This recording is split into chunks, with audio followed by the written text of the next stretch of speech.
Last Sunday, we prayed for a mother who lost her child 20 weeks into her pregnancy. A mother of a child where my boys attend school underwent a double mastectomy this past Thursday. This week, a member shared with me that her daughter, one of her ex-boyfriends, took his own life. He was a combat veteran.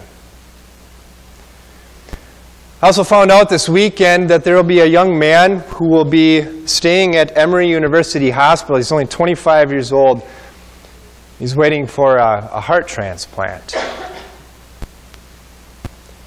My brother-in-law's brother recently had yet another back surgery, and the recovery is not going as well as he'd hoped. And his disability insurance payments have run out, and he can't work. Nearly every week, I receive a phone call on the phone here in the church office. It's somebody asking for help with their rent or their utilities, or they're really in need and they are looking for food. A lady stopped by the church office 2 weeks ago and was telling me the story about her friend who's elderly, and she's so weak that she just can't get out of the house by herself, and she doesn't have a church home. She doesn't have any pastoral care, and she's wondering if I could fill that capacity.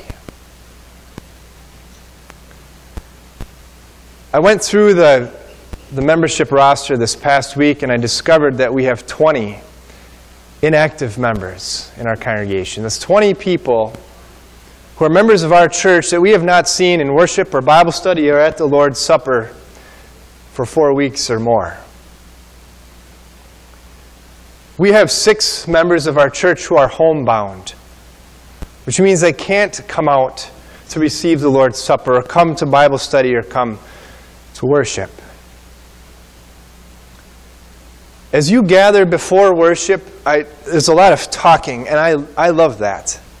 And a lot of listening. And after church, people are staying for another hour after church listening and talking. I love that, but I know that in those conversations, listening to each other, there are a lot of hurting people that come to the Lord's Supper and to worship and Bible study faithfully every week. They're hurting emotionally, physically, spiritually. And it's overwhelming.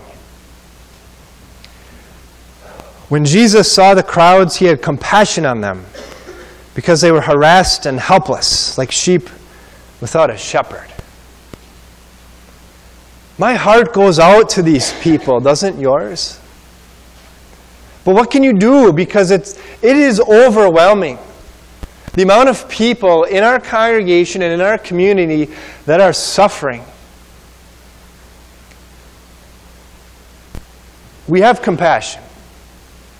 But compassion is more than just having our heart go out to them, having that feeling in our heart. It needs to be accompanied by action, and oftentimes that doesn't happen because compassion does not come to us naturally.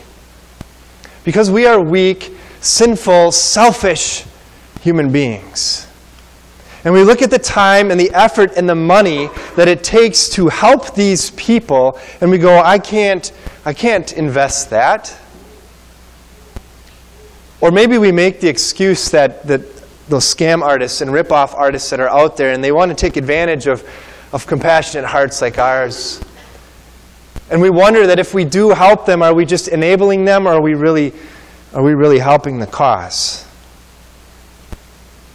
Sometimes we say to ourselves, well, the easiest thing to do is just avoid getting involved because that'll be less stress on my life. Or maybe we focus so much on meeting people's physical needs, fixing their problems, that we forget to address their one true need, which is sharing with them the compassion of God in Christ Jesus.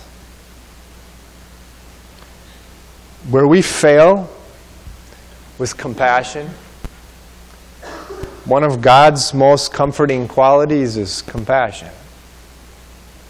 We heard this morning, can a mother forget the baby at her breast and have no compassion on the child she has borne? Though she may forget, I will not forget you. See, I have engraved you on the palms of my hands. Jesus' ministry comprised of showing compassion and meeting people's physical needs. As we heard in Matthew's Gospel this morning, Jesus had compassion for the downtrodden, those who were suffering, those who had problems. He showed compassion to those who were grieving the loss of a loved one to death.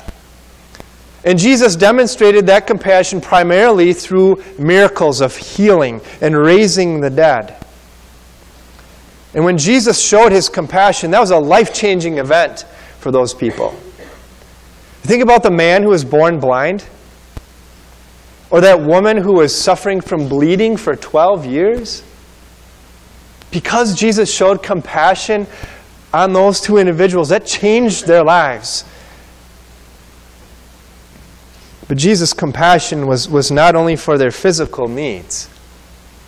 See, Jesus' deepest concern was for people and the fact that they knew that their sins were forgiven and that they had faith in him. You remember the story of the 4 friends who had the paralytic friend? And they had to carry him around on a mat with ropes. And Jesus was teaching in this home, and it was so packed with people they couldn't get to Jesus. So they climbed to the roof. Remember, the roofs were flat in those days. So they climbed up to the roof, and they tore open the roof. And they lowered their paralytic friend down with ropes right at Jesus' feet. And what's the first thing Jesus did? He forgave that man his sins. And then he gave that man's leg strength so that he could jump up, carry his mat, and walk out of the house. Jesus had compassion on the woman who was caught in adultery and refused to condemn her because first he wanted to know his grace and his mercy and the forgiveness of her sins. Jesus wept over Jerusalem because she would not accept his loving forgiveness. But the extent of Jesus' compassion culminates at the cross. Because of the Lord's great love, we are not consumed. For his compassions never fail. They are new every morning. It is Jesus' compassion for you and for me that drove him to the cross, where greater love has no one than this, that he laid down his life for his friends. Where I have so miserably failed at showing compassion, Jesus' life of compassion was perfect so that he might forgive me.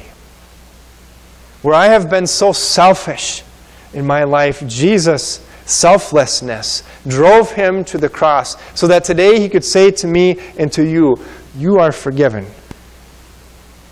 Yes, Jesus' compassion is the reason why God forgives you today.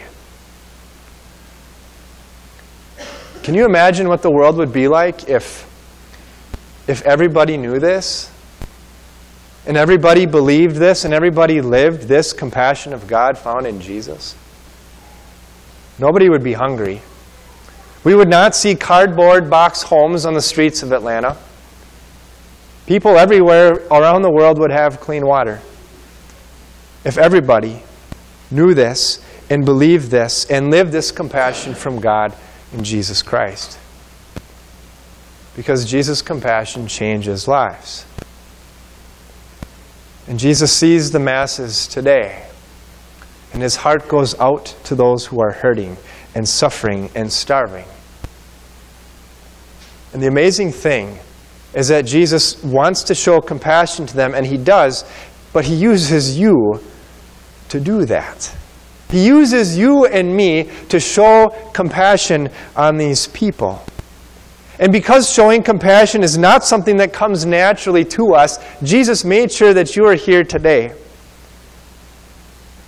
Because the more that I hear this message of Jesus' compassion for me, that good news that he proclaimed, as Matthew said in his gospel this morning, his compassion that moved him to come out of heaven, to live down here on this earth, to live with us, to suffer with us, and then to die for us, the more that I hear that message, the more that God's compassion for me moves me to not just have a bleeding heart for these people, but to actually do something about it. And certainly there are ways that we can give of our time and our efforts and our money. In my personal life, I could donate clothes and furniture and household goods to different organizations. I could donate money to different charitable organizations. I could volunteer at soup kitchens and homeless shelters. And certainly our congregation could get involved in those efforts, couldn't they? But the main purpose of our congregation, the main purpose of a church, a gathering of believers, is what Jesus' main purpose was in his ministry. It's to reach out to those who are starving and hurting and suffering with the good news that he is taking care of everything for them. That he is taking care of their problem of sin, that he is taking care of their problem of death, and where they're going to spend eternity. And we can certainly do that by addressing people's physical needs, can't we? When people call the church office and ask for money, I usually say to them, I'm sorry, that's not our policy, but we have a food pantry. And if they're truly in need, they'll say, yes, I need food. So I'll pack up a couple of bags, deliver it to their house or their apartment, and say, thank you. Thank you for giving us the opportunity to serve you. But what we really want to do is to serve your spiritual needs. And I want to tell you about the bread of life. And I invite them to church. That's how we meet someone's physical needs. But share with them what their true needs are, and share with them what Jesus has done to address their needs.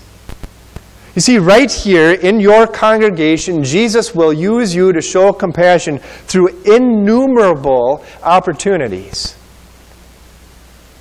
Let's go back to all of those stories that I told to you at the beginning of the sermon. The young man who's lying in Emory waiting for a heart transplant. Our soldiers, our veterans who are suffering from PTSD and TBI and combat stress. The mother who had lost a baby at 20 weeks. What do? You pray for them. But then you go that extra step and you say, I am praying for you. You let them know that. And you tell them exactly what you're praying for. I am praying that God would give you confidence and strength, that he would comfort you through his promises.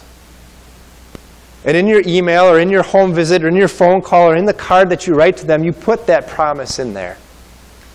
This is what God says to you. I will never leave you or forsake you. Your strength in your heart may fail, but God is your strength. My grace is sufficient for you. For those who are grieving the death of a loved one, you do the same thing. You pray for them, but tell them that you're praying for them. And you write in that card a little message, I am the resurrection and the life. Because I live, your loved one too lives.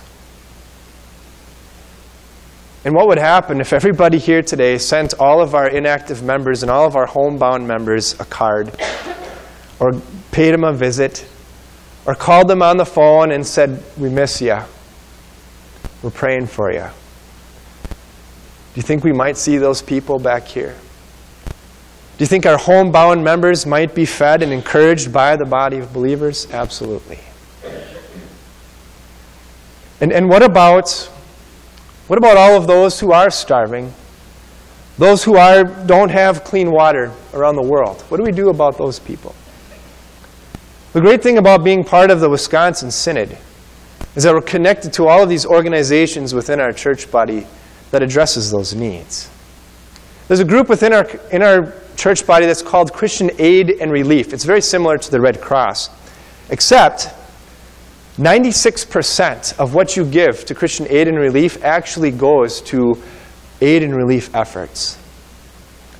So when there's a catastrophe, this group mobilizes Lutheran church members just like you and me to bring chainsaws and generators and sheetrock and screws and shingles and nails and food and clothes and water. And they go and help those people rebuild. They're digging clean water wells over in Africa right now.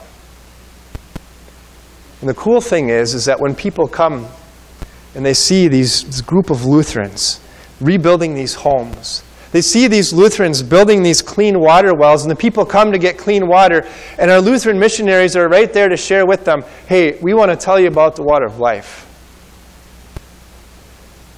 See, giving to that organization and volunteering for that organization is unlike anything else that you will ever experience, because you get to share the gospel with people as you meet their needs.